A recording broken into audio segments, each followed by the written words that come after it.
Psicología Contestataria, un lugar para hablar de la psicología envuelta en la cultura pop.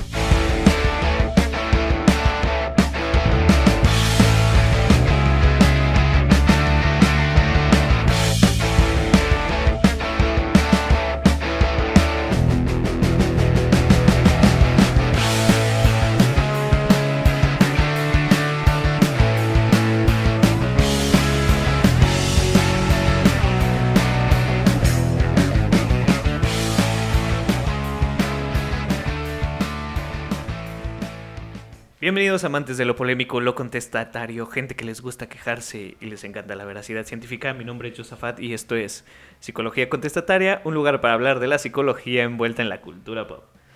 ¿Qué tal amigos? ¿Cómo están? Bienvenidos sean a este podcast, un podcast muy especial porque es la primera vez que mi coconductora y yo estamos en una habitación grabando por primera vez desde que inició esa aventura llamada psicotanatología, psicología contestataria, perdón.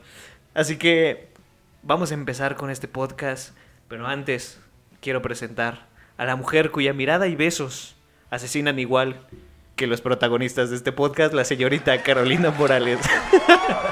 Ay, qué grosero. Espero que no. Espero que no se haya muerto. Amor mío, confirma. O sea, si el novio de Carolina no responde en las últimas horas, es porque es cierto. Por favor, responde. ¿Verdad que no? ¿Cómo estás, Caro? Estoy muy bien, Amix, muy emocionada porque efectivamente es la primera vez que grabamos juntos. Y pues un temazo, la neta. O sea, la neta es un turbo temazo el día de hoy. Así es, amigos, tenemos un tema muy interesante, así que Carolina, por favor, dinos, ¿de qué vamos a hablar el día de hoy? Amigos, chan, chan, chan, chan. Ay, ¿puedes poner efecto especial, por favor. Vamos a hablar de asesinos seriales en México, amigos. Y todo lo que esto conlleva. Vamos a hablar un poquito sobre su perfil psicológico y qué es lo que los motiva para cometer estos atroces crímenes. Así que, Jos, por favor. Así es, como ya lo dijo Carolina, nos vamos a encargar de hablar de los perfiles y eso es de lo que me toca a mí. Así que vamos a denominar primero qué es un asesino serial. Muchos autores, sobre todo el Buró de Investigación Federal de Estados Unidos, dicen que un asesino serial o asesino en serie es un individuo que asesina a 3 o más personas en un lapso de 30 días o más, con un periodo de enfriamiento. Cuando hablemos de periodo de enfriamiento, quiere decir con un periodo de espera entre un asesinato y otro, entre cada asesinato, como aquí lo dice, ¿no? Un periodo de enfriamiento. Y cuya motivación se basa en la gratificación psicológica, es decir, estas personas normalmente no van a asesinar por cuestiones monetarias o por cuestiones meramente que les beneficien, ¿no? Sino que van a asesinar por cumplir o saciar unas motivaciones psicológicas que vamos a ver más adelante. Entonces, es un tema muy, muy, muy controversial porque muchísimas veces podemos pensar que los asesinos en serie son personas psicópatas, son sociópatas, pero la realidad es que está muy separado de esas dos cosas. Tanto uno de los otros trastornos está muy separado. ¿Y sabes qué? O sea, pienso que un asesino podría ser cualquiera, ¿no? O sea, puede ser tu vecino de al lado, puede ser tu mejor amigo de toda la vida. Exacto, cuídate. Me defiendo. Y, o sea, o podría ser cualquier persona que pudiéramos conocer, que pudiera estar presente en nuestro día a día, o que simplemente de vista, ¿no? O sea, y de pronto, bang, nos encontramos con que mató, degolló, hizo y deshizo con pleno mundo, o sea, bueno, con sus víctimas, obviamente. Y lo que me encanta es que aquí esto no tiene como diferencia o género, ¿sabes? Tanto pueden ser mujeres como pueden ser hombres. Sí, así es justamente como lo dice Carolina. Aquí no tenemos un género específico, que sí, normalmente las estadísticas nos dicen que son más hombres, pero que también han existido mujeres como lo vamos a ver más adelante. Pero bueno, los asesinos seriales, los asesinos en serie, tienden a ser selectivos al acechar a sus víctimas, y lo hacen impulsados por alguna necesidad interior imperiosa, es decir, una necesidad psicológica que los está torturando y que los está ahí acechando cada día, ¿no? Los crímenes tienden a estar específicamente motivados por una multitud de impulsos psicológicos, es decir, por la necesidad de poseer a alguien, por la necesidad de querer tener poder sobre alguien. Entonces, en particular, ansias de poder, como lo dije, y con impulsos sexuales también, ¿no? De hecho, escuché una vez a una criminóloga que decía que muchísimas veces los actos de violación y los actos de asesinato no eran por querer violar a la persona, o sea, no era como para saciar la necesidad sexual o la necesidad de matar a alguien, sino era porque yo necesito sentir poder sobre alguien y los actos de asesinato y violación son los que me dan poder. ¿Por qué? Porque estoy poniendo a alguien como una víctima y lo estoy agrediendo y yo estoy ejerciendo poder sobre su cuerpo y sobre alguien más. Entonces está bastante interesante ese aspecto.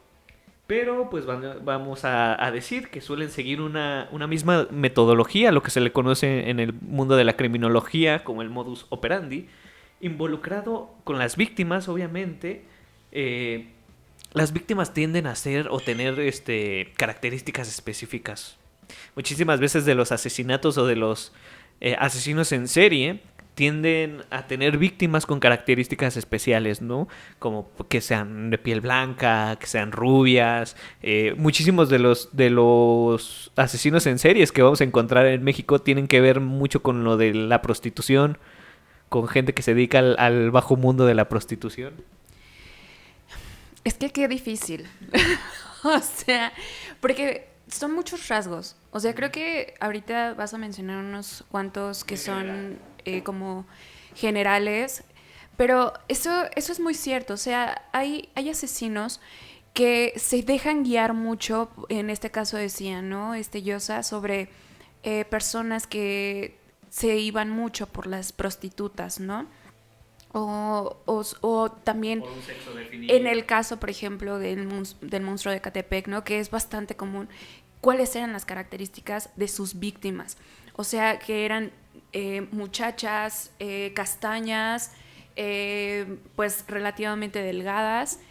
Madres solteras, que era el principal Eso está motivo, cañón. que eran madres solteras. Claro, o sea, entonces como que me encanta. O sea, hay muchísimos rasgos y también obviamente perfil psicológico de estos, pero pues vamos a escarbar un poquito más. Así es, pues como ya lo dijo Carolina y como se lo dije yo, obviamente las características que tienen que tener sobre las víctimas, pues obviamente son características como ya sea de raza o por la misma apariencia, como lo decíamos, sexo, edad o situación social. Déjenme decirles que el término serial killer o asesino en serie se le atribuye al agente del FBI Robert Ressler en los años 70, que es una de las mentes más brillantes al momento de encontrar asesinos seriales. Claro, como si el FBI no encontrara nada, pero sí, el FBI fue normalmente los que se dedicaron mucho a investigar sobre los asesinos en serie y son pioneros básicamente en cómo detectar a un asesino en serie, ¿no? Y obviamente vamos a tener, y aquí quiero hacerles un paréntesis, no hay que confundir al asesino en serie con un asesino en masa o con un asesino relámpago, ¿no? El asesino en masa es esa persona que por medio del poder asesina a muchas personas al mismo tiempo o es asesino de muchas personas al mismo tiempo, como lo sería Jim Jones, no sé si era cura o era un religioso extremista que se llevó a todos a estadounidenses al país de África y los obligó a tomar cianuro y se murieron todos y están las fotos en internet, no las vean por favor y si las ven con mucha precaución, pero básicamente es eso. Un asesino en masa es aquella persona que mata o asesina a muchas personas al mismo tiempo y tampoco se le debe de confundir con asesino relámpago, que son básicamente asesinatos que son muy rápidos, que son en un corto periodo de tiempo y que son asesinatos múltiples, ¿no? Es decir, que son varios asesinatos. Pero bien, vamos a entender que dentro de la psicología de un asesino en serie, pues vamos a encontrar muchos aspectos del trauma. Yo apenas el fin de semana pasado di un curso donde precisamente hablamos una gran parte del trauma Y estábamos hablando que el trauma surge de eventos estresantes, traumáticos, por decirlo así, que sobrepasan a la persona, ¿no? Entonces, muchísimos de los asesinos seriales que tenemos son personas que vivieron situaciones difíciles, son personas que han sufrido violencia, son personas que han sufrido abusos sexuales, como lo es el caso en el monstruo de Catepec, ¿no? Que él era asesinado, más bien, perdón, que él era violentado por su mamá, que él era violentado por la persona que lo cuidaba, incluso llegó a violarlo, ¿no? Entonces, pues vamos a encontrar ahí un determinante muy importante que es la violencia sufrida en la infancia. Pienso que... Ya filósofo. Pienso que hay veces en las que no, eso no determina como tal que haya un asesino, que nazca un asesino. Por eso, como que Team Rousseau, Team Maquiavelo, ¿sabes? Aquí empezamos con la problemática. El hombre nace violento, más bien el hombre nace siendo malo, o al hombre nace bueno pero se convierte en malo por la sociedad. Aquí ustedes pónganos en los comentarios. ¿Sabes? Entonces, ya saben, hashtag Team Rousseau, hashtag Team Maquiavelo. Ya saben, ¿no? Entonces, claro que esto va a ser un detonante para que pues, las personas, los asesinos, pues tengan como una gran, no sé, que se den el valor para que puedan matar, ¿no? Y también todo lo que viene con esto, ¿no? La adrenalina, que también esa es una parte muy adictiva sobre un asesinato, sobre lo que sea. Por eso hay muchas personas también que se dedican a hacer deporte extremo, ¿no? Para sentir esa adrenalina. Entonces, es que esto es un mundo. Aquí vamos a encontrar un mundo de cosas, como dice Carolina, pero sí, básicamente los ámbitos de violencia, de abusos sexuales van a determinar que una persona sea o se convierta, ¿no?, en un asesino serial, siguiendo la línea de que la sociedad nos corrompe. Pero bueno, los asesinos seriales dentro de su psicología, Carolina, vamos a encontrar que tienen este elemento de fantasía, es decir, que desde el momento de su crecimiento, en el momento de la adolescencia, los asesinos seriales empiezan a soñar. Sueñan despiertos, ¿no? El decir que, ay, es que yo mataría a alguien, ¿cómo lo mataría? ¿No? Y se va prolongando después de su adolescencia. Normalmente aquí es donde muchísimas personas se dan cuenta que algo está pasando mal con los niños, ¿no? Es que, entonces, a ver, a mí me encanta, vamos a entrar acá, ¿no? Estamos entrando a una parte antisocial.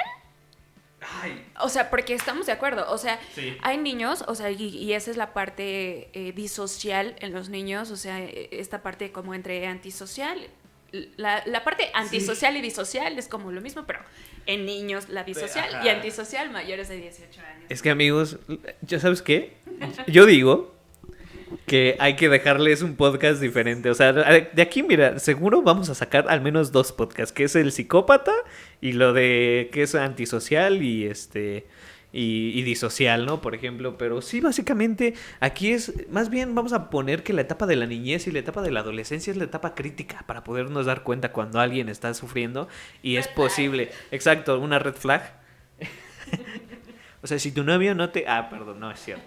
Pero sí, básicamente es esta la edad, ¿no?, de la adolescencia. Y justamente en la adolescencia es cuando surge esta idea fantasiosa o estos sueños despiertos de querer pues, asesinar o no a alguien. Entonces hay que tener mucho cuidado. Y hay un autor que es McDonald, que nos da el conjunto McDonald, que es una serie, o más bien son 3 síntomas o sintomatologías sobre cómo identificar a un psicópata, y justamente eso se conoce como la triada psicopática. Y vamos a encontrar que en esta triada psicopática tenemos la piromanía, que son estas personas que les encanta prenderle fuego a todo. O sea, que les llama la atención el fuego, que les encanta. Y obviamente destruir cosas. Eso es lo principal, ¿no? Destruir cosas, y la manera de destruirlo es con el fuego.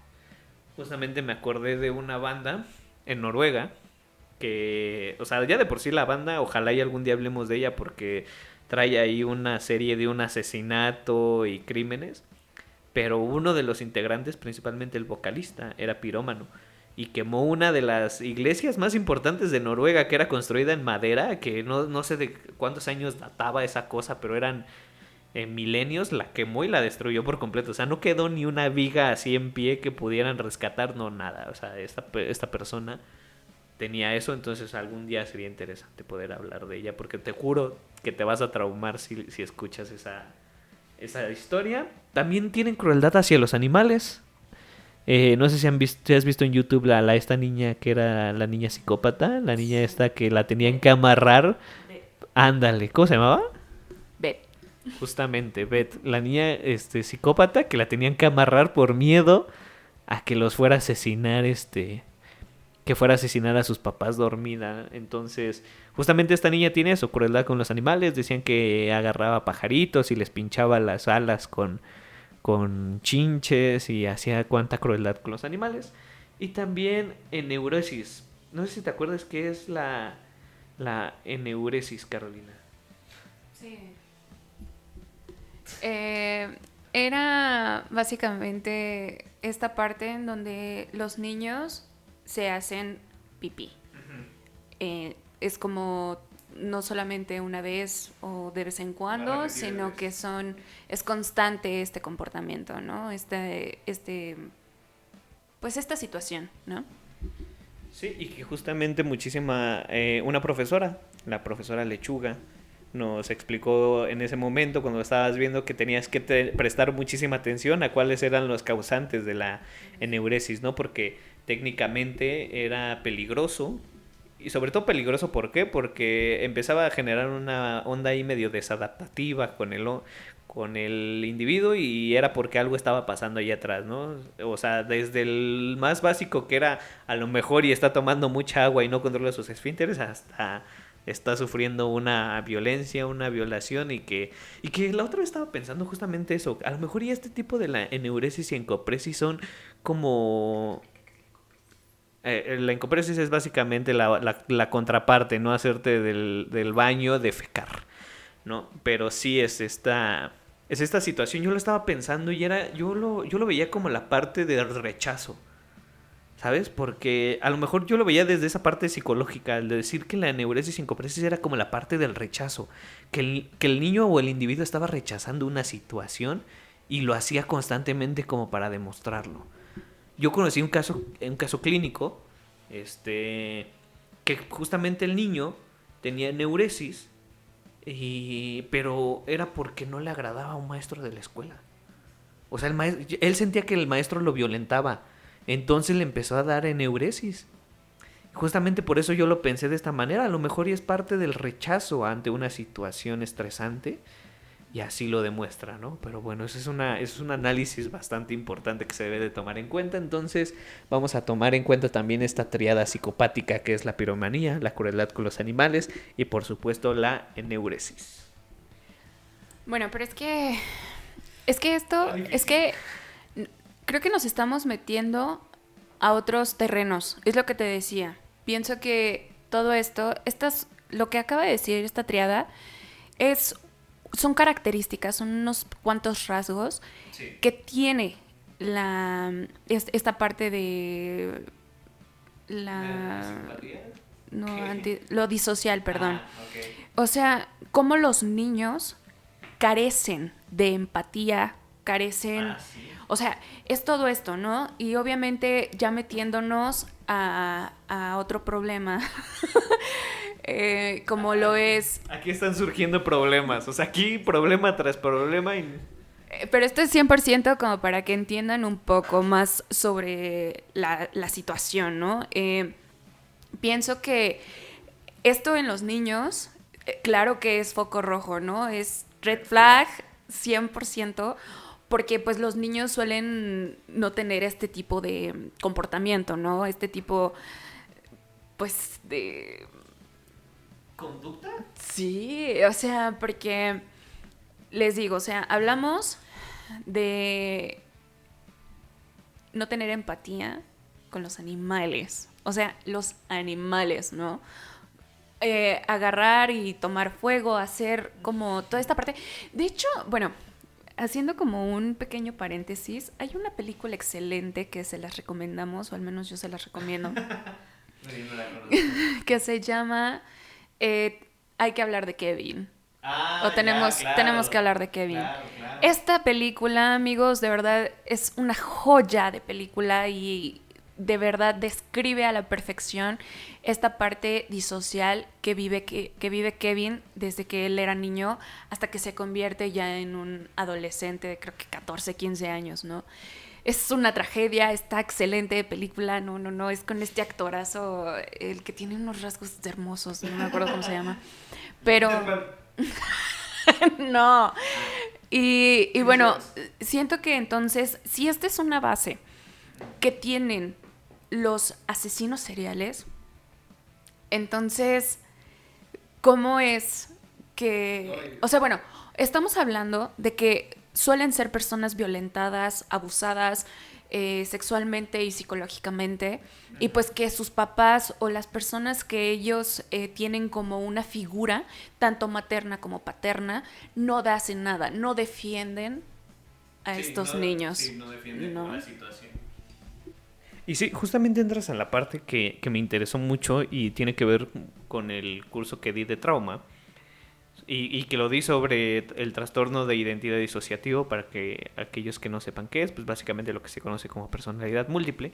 Y en ese hablé de una teoría, la verdad no recuerdo el nombre, si lo voy a buscar y lo voy a poner aquí en la parte del video, aquí lo voy a poner, que habla precisamente de que nosotros como individuos nacemos con estructuras de personalidad o estructuras que nos van a permitir desarrollarnos emocionalmente, y que nuestros padres son los que son nuestros cuidadores primarios, son los que tienen que ayudarnos a unificar todas esas estructuras, ¿no? Y lo que pasa muchísimas veces es que cuando el padre no está haciendo ese trabajo, pues esas estructuras no se fusionan del todo y puede generar lo que se conoce como trauma. Y justamente es parte de esa, ¿cómo podríamos llamarlo? Esa poca atención que le ponen los padres a sus niños, ¿no? Y como dices que es importante saber, porque, o sea, si tu hijo tiene conductas que crees que no son buenas y aún así lo permites, ahí estamos entrando en un problema muy importante. Bien, dentro de las características que tiene el asesino en serie es la motivación. ¿Qué es lo que motiva al asesino a estar una y otra vez? Y ahorita nos vas a comentar una parte muy importante que quiero que la comentes después de esto, que es el perfil de la víctima, ¿no? El perfil victimológico.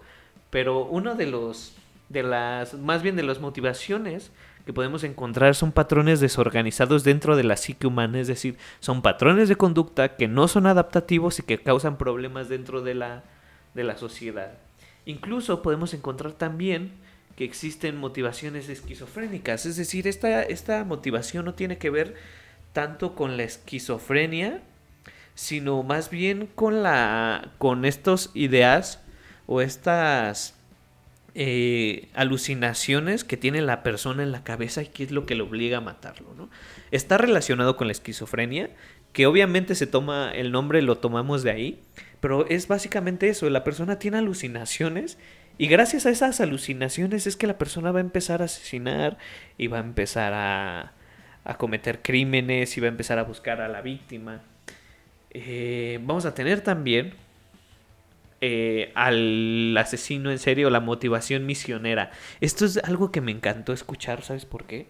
Porque es el clásico asesino en serie que capta a la gente por medio de la religión, ¿no? O que asesina gente por medio de la religión por creerse que ellos están haciendo lo correcto porque es la palabra de Dios, ¿no? Y quien vaya y que vaya en contra de la palabra de Dios es merecedor del castigo. Justamente lo que hizo este hombre, el buen Mark David Chapman, o cómo se pronunciará, Chapman,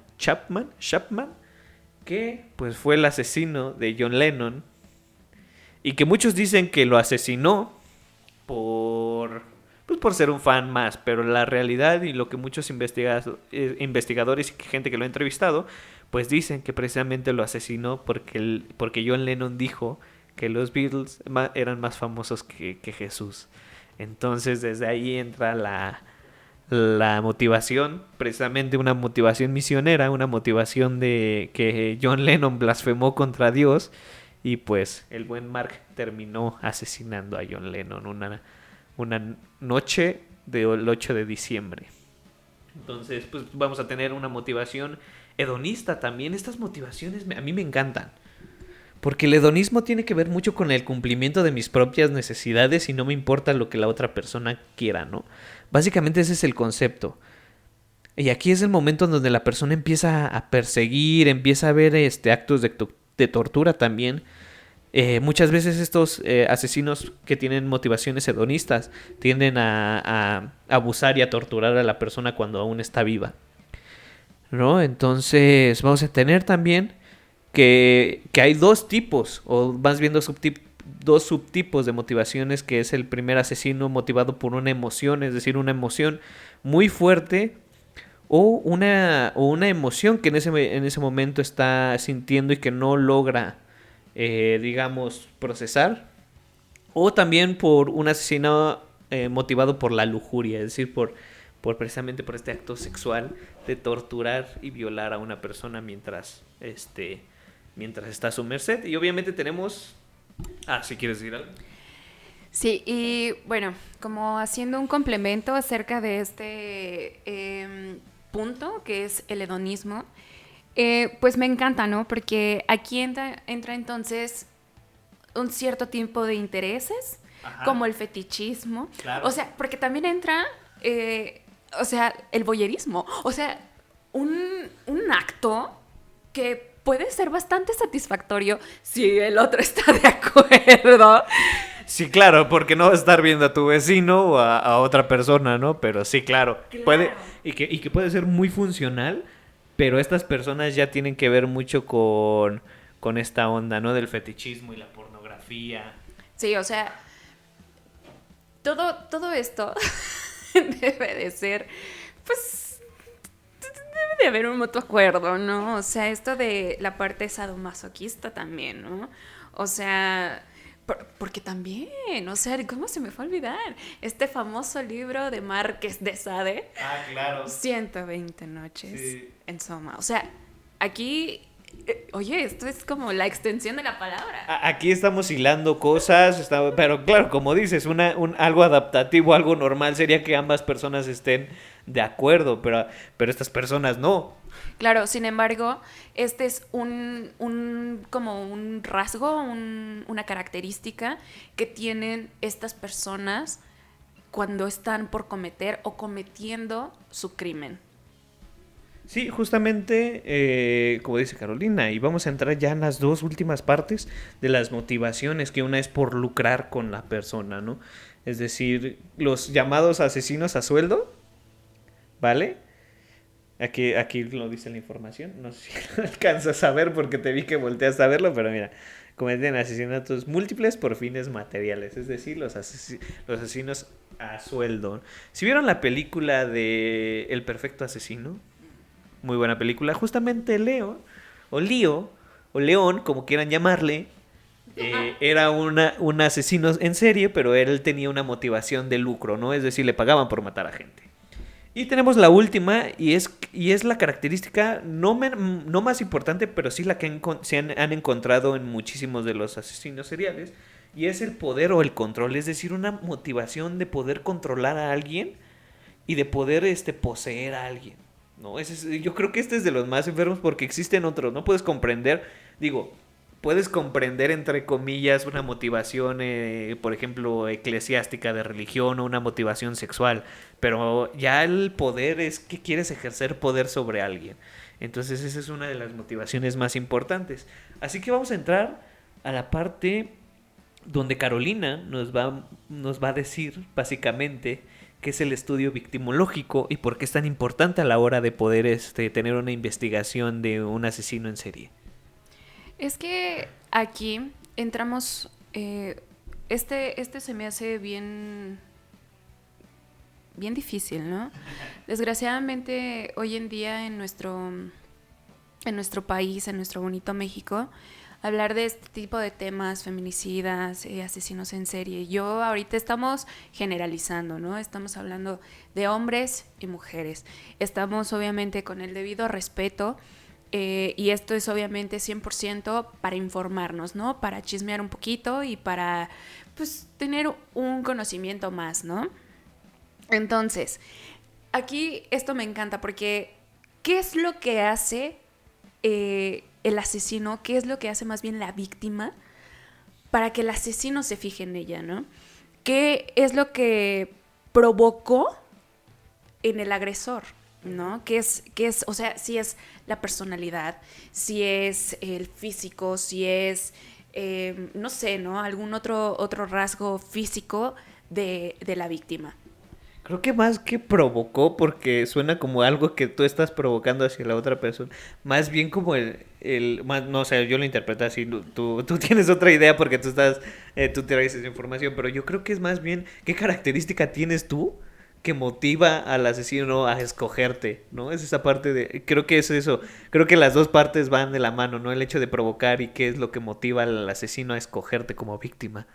Sí, o sea, yo me refería con que provocó, así provocó algún tipo de fantasía. Ah, claro, sí, en él, ahora sí ya ¿no? entendí. Una fantasía de cualquier tipo, la que ustedes se vengan a imaginar. Eso queda. Cualquiera de las motivaciones que les acabamos de decir puede haberle generado al asesino en serie. Así es. Entonces, a mí lo que me llama mucho la atención es esta parte en la que el agresor, como por ejemplo el famoso monstruo de Ecatepec, que ahorita es algo que venimos arrastrando y venimos tocando desde el inicio del podcast, todas las características que era para con sus víctimas, describió a su madre.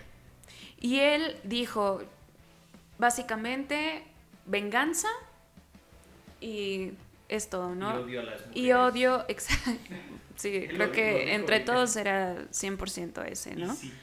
Así es. Entonces, pienso que, híjole, es que Es muy fuerte. sí, es completamente, pues sí, es muy, muy fuerte. Sí, básicamente es eso, el estudio victimológico es qué hace que una víctima sea víctima, ¿no? ¿Qué rasgo tenía?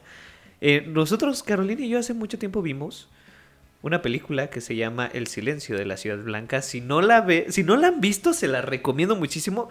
O no sé, dime tú, ¿analizamos esa película en un podcast en algún momento? Yo digo que vamos a analizarlo, se la prometemos aquí, ya tenemos 3 podcasts armados. Amigos, ya hay material, ya. Aquí, ¿sabes qué? Me gustaría invitar, y hago la invitación formalmente, a nuestra gran colega, Marisol, la gran Marisol, que ha dado varios cursos interesantes sobre parte jurídica de las violaciones y todo este tipo de cosas. Entonces, para que nos ayude precisamente a analizar esta película. Pero en esta película tenemos a un asesino en serie y tenemos a un personaje muy interesante, que es el personaje de Estíbaliz. Lamentablemente yo me leí el libro y no desarrollaron tan bien el personaje en la película, pero ella es justamente victimóloga y lo que se dedica es el por qué son estas personas o por qué las víctimas son escogidas, y eso es lo que hace la victimología. Vamos con el último paso. Antes de ya entrar a la parte que nos interesa, que es la parte de los asesinos en serie más famosos que tiene México, vamos a entrar a la parte de la mente del asesino, ¿no? Cómo es que planea los asesinatos. Y vamos a tener que dentro de la mente del asesino hay varios procesos que se desarrollan dentro de la mente ¿cómo se llama? Del asesino, ¿no? Y la primera fase se le conoce como fase de aura, ¿no? Y es esa fase en donde el asesino va a visualizar lo que quiere. Es decir, cómo va a visualizar a la víctima que él quiere, cómo la va a elegir, cómo lo está pensando, el por qué la víctima, ¿no? Esa es la fase de aura, es precisamente eso, el visualizarse, el imaginarse lo que es su futura víctima. Después tendremos la fase de búsqueda, es decir, donde el asesino ya visualizó cómo quiere a la víctima y va a empezar a buscarla. Lo que muchas personas han han detectado o han denunciado de sus asesinos en serie que han escapado es que precisamente los estaban buscando, ¿no? Él busca a las víctimas, él las busca, las elige, y ya cuando eligió a la víctima, ya no solamente cuando la imaginó, sino la eligió, llega la fase de seducción, es decir, el asesino tiene que hacer que confíen en él. No, ¿y sabes qué está chidísimo? Que además de eso, son 100% manipuladores y hasta encantadores. Sí, justamente tenemos el caso de Ted Bundy, el buen Ted Bundy, que él fue su propio abogado, ¿no? Y que tenía un club de fans, e incluso creo que no sé si se llegó a casar con una o tuvo una relación con una de sus fans, ¿no? Entonces sí es cierto lo que dice Carolina. Justamente una de las características más importantes y que se me pasó decir de los asesinos en serie es que son manipulables, más bien manipuladores, y que estos manipuladores no tienen escrúpulos, no tienen remordimiento y justamente tienen una personalidad encantadora, ¿no? Creo que lo que pasó con Ted Bundy es que muchas de sus víctimas pues confiaron en él porque él era guapo y era un manipulador increíble. No vean el documental que está en Netflix de las cintas de Ted Bundy porque está horrible, ni la película que hicieron con Zac Efron tampoco la vean, pero está horrible. Lo único bueno de esa película es Zac Efron. Hasta yo lo puedo decir, lo único bueno de la película era Zac Efron. Pero sí, justamente es lo que dice Carolina, tienden a ser manipuladores y agradables, no solamente físicamente, o sea, que sean atractivos, sino que tienen una personalidad bastante atractiva. Ya que tenemos la fase de búsqueda, ya que la seleccionó, ya que la sedujo, viene la parte de la acción, ¿no? O de la actuación, es decir, cuando se va a llevar a cabo muchísimas conductas para poder tener a la persona, ¿no? Y va muy, muy de la mano la parte de la actuación y la parte de la caza. Porque ya la eligió, ya la sedujo, pero ahora empieza lo emocionante para muchos de los asesinos seriales, que es el momento de cazar a la víctima, de estarla persiguiendo, de estarla frecuentando, por así decirlo.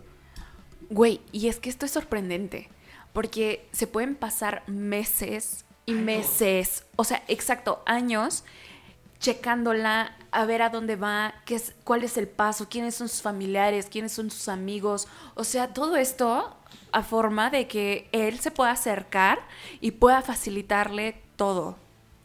Sí, y justamente lo podemos encontrar en la serie de You, que lo recomendó aquí nuestra colega Rosalba Rizzo, también de psicotanatología y crisis emocionales, y vamos a encontrar que precisamente en esa serie la persona, el protagonista, nos pone en la piel de un asesino en serie, ¿no? Adelante. Es que sí. Es una serie 10 de 10, porque la verdad también las actuaciones son de verdad asombrosas, la historia ni se diga, y efectivamente o sea, como que la trama, pues no solamente él, ¿no? También su esposa. Les estoy aquí spoileando un poco. No hagas spoilers, por favor. Pero, de verdad, amigos, vale la pena para que sepan de lo que estamos hablando un poquito. Y pues sí, 100%, esa es como la imagen de un asesino en serie. O sea, teniendo en cuenta las características que acaba de decirnos Yosa, ¿eh? Ok, sí, justamente, ya que casó a la víctima, ya que la tiene en sus redes, viene la parte de la fase del asesinato, donde el asesino en serie, donde el victimario ya cumple esa fantasía de poder asesinar a la víctima. Y fíjate tú que después de haber asesinado a la víctima, hay una fase que se conoce como fase de depresión. Es decir, el asesino ya cumplió y ya satisfació su necesidad, ¿no? Ya asesinó a la víctima, pero ya no tiene a alguien más esa motivación que lo obligaba a seguir y seguir y seguir. Ya se fue. Entonces, ¿qué pasa cuando ya no tengo algo que yo anhelaba? Me empiezo a deprimir y empiezo a buscar otra vez esa situación que me vuelva a generar la misma satisfacción. Entonces vuelvo a buscar a mi otra víctima que se parezca a la anterior, ¿no? Hay algo que se conoce como el crimen cero. Es decir, el primer crimen, el primer asesinato que cometió la persona y que fue el parteaguas para para que esa persona se volviera asesino en serie, que fue el principal motivo por el cual esa persona empezó a matar.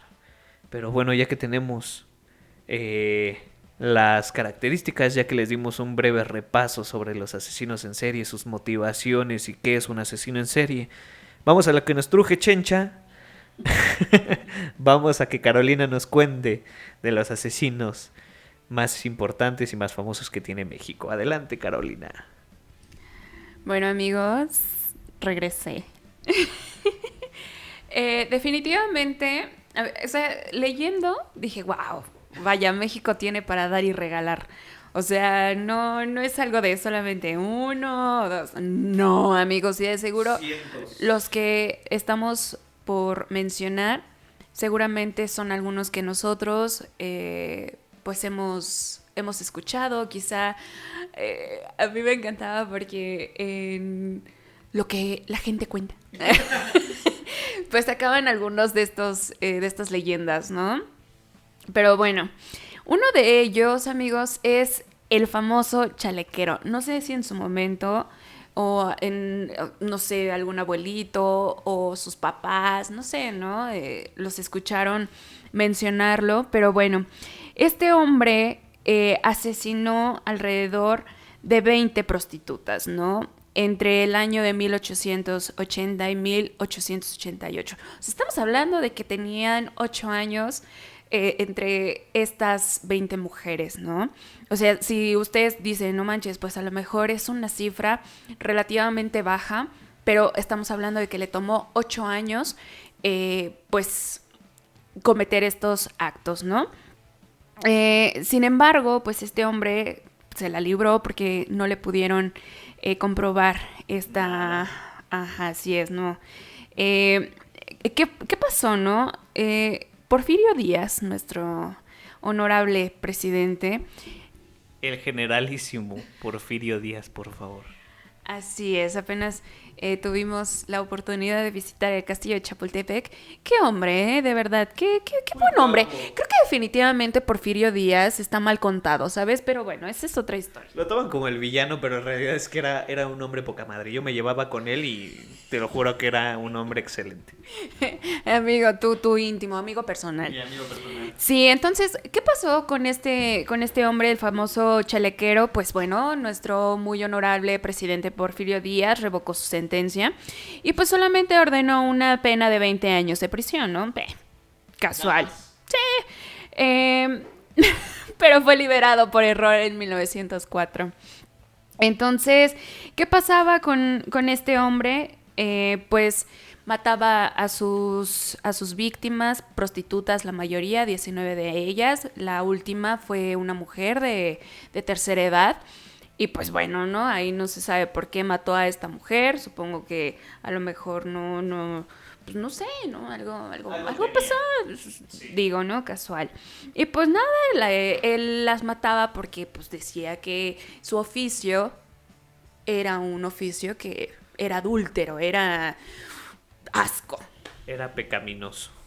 Así es, pero pues ¿qué pasaba? Que pues se iba con ellas, tenía obviamente relaciones sexuales con ellas, después las amordazaba, las sometía, las violaba y pues por lo tanto las degollaba o pues las decapitaba, ¿no? Y justamente aquí tenemos algo interesante, que el modus operandi que tenía el chalequero no era como un modus operandi tan digamos tan extremo, porque técnicamente él tenía una motivación de poder, porque ¿por qué amordazar y violar a una trabajadora sexual si bien podría pagarle, ¿no? Pero justamente él lo que necesitaba era tener poder sobre ella para poder satisfacer su necesidad. Así es, pero es que vamos a ir viendo, ¿no? Un poquito. Las famosas Poquianchis, amigos, o sea, las hermanas González Valenzuela. Estas mujeres, por supuesto, eran Delfina, María del Carmen, María de Jesús y María Luisa. Estas... Menos Delfina. Las galletas Marías y Delfina. No, amigo, las de Talía, María Mercedes, María la del barrio. Marimash. Pero bueno, no estamos metiéndonos en estos casos de Thalía. Sí, discúlpenos, no quisimos decir eso, por favor. No nos van. No creo que Thalía entienda nuestros chistes, güey. Aparte ella también estuvo involucrada en crímenes, así que ¿qué le hacemos? Pero no vamos a culpar a nadie. Nosotros aquí estamos muy, muy, muy neutrales, ¿no? Vamos a hablar de las Puquianchis. Bueno, les comento un poco sobre estas hermanas, ¿no? Estas hermanas fueron culpadas por trata de blancas y asesinatos entre 60 y 150 mujeres explotadas. Todo esto era porque ellas eran provenientes de Jalisco y por supuesto dueñas de 2 prostíbulos o burdeles en este estado, ¿no? Esta nos cuenta que su papá era dueño de una gran herencia y por supuesto el papá fallece, les deja esta herencia a ellas y ellas aprovechan este dinero para poder hacer un imperio. O sea, yo siento, y la verdad si me preguntas, hicieron un imperio estas mujeres en esos años, ¿no? ¿Qué pasaba con ellas? Bueno, pues hicieron una red de secuestro y por supuesto de prostitución, en donde la edad aproximadamente de sus víctimas oscilaba entre 12 y 15 años de edad. Eran unas niñas, por supuesto. Y claro que eran traídas bajo una promesa que por supuesto no llegaba, de tener trabajo y por supuesto estos empleos iban a ser bien remunerados. Pero pues ya cuando a estas las lograban captar. Oye, me encanta porque tú tenías en la mente una cosa y yo tenía otra, pero mira, básicamente es lo mismo, captar y cazar a la persona, sí. Así es, ya cuando las lograban captar, pues eran violadas, por supuesto, eran golpeadas, eran sometidas psicológicamente y por supuesto físicamente para ponerlas a trabajar. ¿No? Y que las obligaban a abortar con los métodos más sádicos que he escuchado. Para más referencias, escuchen Leyendas Legendarias, el podcast de las Poquianchis. No estamos haciendo publicidad, sino es que es muy buen podcast. Ahí les explican a detalle. No nos pagan por esto. No nos pagan por esto. Así es. Entonces, así como menciona Yosa, por supuesto que las obligaban a abortar. Era definitivamente atroz. Eran cosas atroces. Y pues por supuesto las niñas morían, ¿no? Había algunas que morían cuando pues estaban en pleno aborto, obviamente que iban a ser abortos clandestinos y pues sin ningún tipo de higiene o etcétera, etcétera, ¿no? Cuando las víctimas cumplían 25 años, ¿qué era lo que pasaba? Para ellas ya no les servía, era mercancía inservible y dejaban de servirles, entonces por lo tanto o las mataban y ya si algunas eran muy afortunadas, pues claro que pues se ponían a trabajar para ellas, ¿no? Convirtiéndose así en sus cómplices. A estas mujeres pues básicamente les dieron aproximadamente 40 años de cárcel, era pena máxima en ese entonces, y pues solamente una logró salir de ahí viva y las otras 3 hermanas, pues por supuesto que fallecieron en la cárcel. Ok, entonces vamos a seguir con una que a mí se me hace pues bien feo. O sea, eran personas, era una mujer. No sé si en algún momento han escuchado hablar de la ogresa de la colonia Roma. Bueno, esta se trataba de Felicita Sánchez Aguillón. Esta mujer, vaya, nos la describen como una de las asesinas seriales más temidas de la historia. Ustedes podrán preguntarse por qué, ¿no? Bueno, pues les voy a contar un poquito sobre esto. Esta mujer era más conocida como la trituradora de angelitos, la descuartizadora de la colonia Roma o la espantacigüeñas. Se cree que esta mujer fue responsable de aproximadamente 50 infanticidios. ¿Y esto qué quiere decir? Que pues bueno, mataba pues mataba a los niños, o creo que les practicaba abortos a las madres, ¿no? Esta mujer era enfermera graduada, sí. Ejercía como partera en la Ciudad de México, pero efectivamente realizaba abortos, que era un delito obviamente recurrente en la época. La historia oficial pues nos dice que las cañerías del edificio que estaba ubicado en Salamanca número 9 estaban tapadas frecuentemente, ¿no? Y ustedes dicen, ¿qué onda? ¿Qué está pasando ahí, no? Y que de su departamento pues salía un humo negro, así como con un olorcillo un poquito guacaloso, ¿no? Y pues, ¿qué pasó? Ok, ¿qué era lo que pasaba? Bueno, algunas versiones nos cuentan que esta mujer torturaba a los infantes bañándolos en agua helada o dejándolos sin comer por prolongados tiempos, ¿no? Obviamente su modus operandi, bueno, no su modus operandi, más bien su forma de asesinato era asfixia, envenenamiento. Sí, perdón, creo que sí es modus operandi. Perdón, es que estoy muy entrada. Asfixia, envenenamiento, apuñalamiento e inmolación. Ok, esta mujer, pues como les contaba, ¿no? Descuartizaba a los niños y tiraba sus restos en las alcantarillas. Esta mujer fue detenida en 1941 y les voy a contar qué pasó un poquito con ella.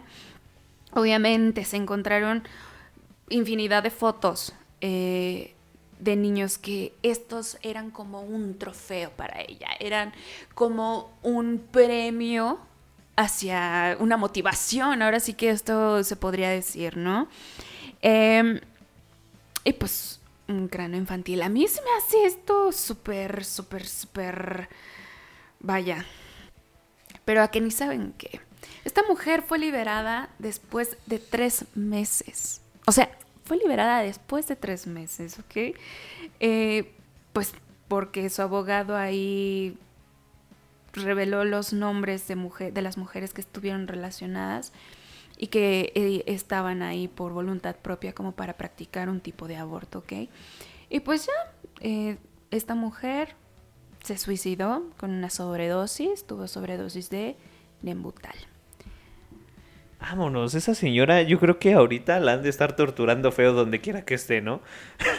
Triste, ¿no? Creo que es bastante...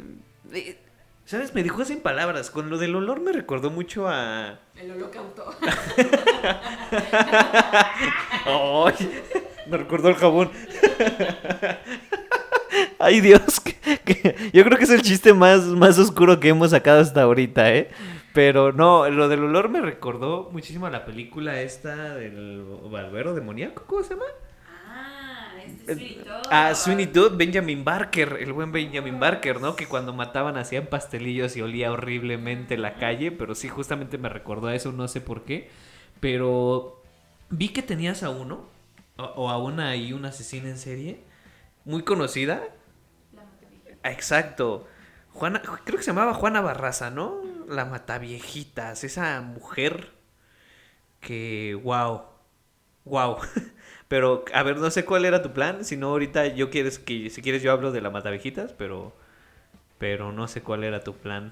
¿De quiénes querías hablar ahorita?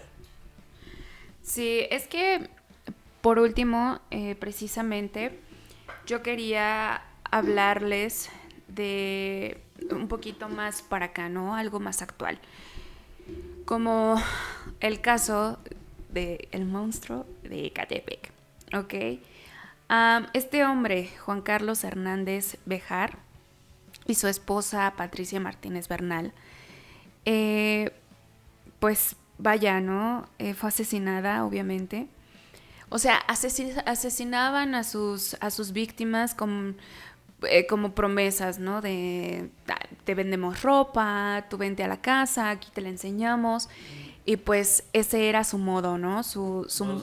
Así es, o sea, así atraían a las mujeres jóvenes, por supuesto, madres solteras, que era lo que habíamos dicho, ¿no? Y este hombre me sorprende porque abiertamente él dijo, a mí si me sueltan, yo voy a seguir asesinando.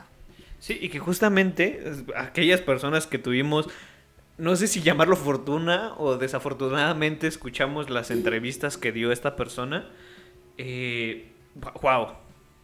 wow, la cantidad de información que nos daba, sobre todo la cantidad de odio que puedes denotar en sus palabras, en el hecho de que le dijera a los policías: yo no puedo soportar que una mujer esté respirando el mismo aire que yo, prefiero que mis perros coman carne humana a que ellas sigan viviendo, ¿no? O sea, eran unos comentarios muy, muy comprensibles si nos vamos a la historia que tuvo la persona, ¿no? De víctimas, de que fue una víctima de violencia, violación, que su madre lo abandonó, o sea, y sobre todo que fue parte militar y que vivió cosas bien horribles. Entonces, wow, o sea, ese hombre era muy raro, muy mal todo lo de él. Los militares y los policías tienen historias para dar y regalar, bastante. Saludos, Gabriel. Sí, pero sí, básicamente este hombre, no lo diría como que es comprensible, sino que entiendes un poco de su historia, no comprendes los crímenes ni por qué, pues, ese tipo de odio. Bueno, sí lo comprendes, pero bueno, vamos a seguir, ¿no? ¿Cómo es que los atrapan? Pues los detienen el 4 de octubre del 2018, pues evidentemente que es porque llevaban una carriolera con restos de una persona, ¿no? Que es una de las maneras más idiotas que he visto que atrapan a un asesino en serie, ¿no? O sea, creo que ya los estaban buscando. O sea, la policía ya tenía noción de que algo estaba pasando en esa zona y ya había operativos. Y justamente los atrapan de una manera tan imbécil, llevando partes, cuerpo humano todo destazado en carriolas, en bolsas negras, en plena luz del día. Sí, también, ¿no? O sea, también, ¿qué pedo? Ayúdense tantito, ¿no? O sea, un comentario que escuché de un youtuber es que los asesinos seriales son atrapados o porque cometen un fallo o porque quieren ser atrapados, básicamente. Porque si no quisieran ser atrapados y son perfectos, hay asesinos seriales que el FBI... Jack el Destripador, que... Bueno, también porque no se tenían los medios que hoy se tienen, pero... El asesino del Zodíaco también. Es que, mira, hay muchos asesinos en serie que podemos hablar, pero justamente sí, hay asesinos en serie que son tan inteligentes y tan metódicos que no los han atrapado hasta el día de hoy. Ya han pasado 40, 50 años desde sus asesinatos. Así es, y bueno, ya como por terminar esta historia de Carlos y Patricia, pues esta pareja también vendió a una bebé de 2 meses, hija de una de las víctimas, ¿no? Hasta el momento, pues, han recibido sentencia por al menos de 10 delitos, ¿no? Pues obviamente de los cuales 9 fueron catalogados como feminicidios. Pero, pues bueno, creo que si aquí nos seguimos, de verdad, es que hay muchos. Y pues desgraciadamente podríamos meternos un poquito más acerca de su perfil psicológico de cada uno y podríamos encontrar infinidad de cosas, pero infinidad de cosas que podrían estar como enlazadas, estar teniendo un tipo de comparación con otro perfil psicológico de otro asesino serial, ¿no? Entonces, no sé, ustedes coméntenos qué historia o qué asesino serial es la que ustedes conocen y por supuesto nosotros vamos a estar encantados de leerlos. Así es, amigos. Bueno, qué gran recorrido por los asesinos seriales. Nos faltaron muchísimos. Si podemos, hacemos una segunda parte. No sé si todo depende de cómo les guste a ustedes. Pero bien, ¿quieres agregar algo más, Carolina? Ya te veo con cara de cansancio. Te veo que dijiste mucha información, lo cual me pareció increíble porque nos trajiste unas historias que ni un escritor de Hollywood mediocre podría hacer algo así, ¿eh? Pero bueno, muchas gracias, amigos. Creo que esto es el final de Psicología Contestataria. Muchísimas gracias por habernos acompañado en esta tarde-noche que estamos grabando nosotros este podcast. Síganos en nuestras redes sociales. Síganos en Psicotanatología y Crisis Emocionales, tanto en YouTube como en Instagram. También están las redes de Psicotanatología y Crisis Emocionales. Ahí podrán encontrar muchísimo contenido y cursos. Así que, pues mi nombre es Josafat. Me despido. Muchísimas gracias por habernos escuchado. Este podcast ha terminado. Podemos ir en paz. Hasta la próxima.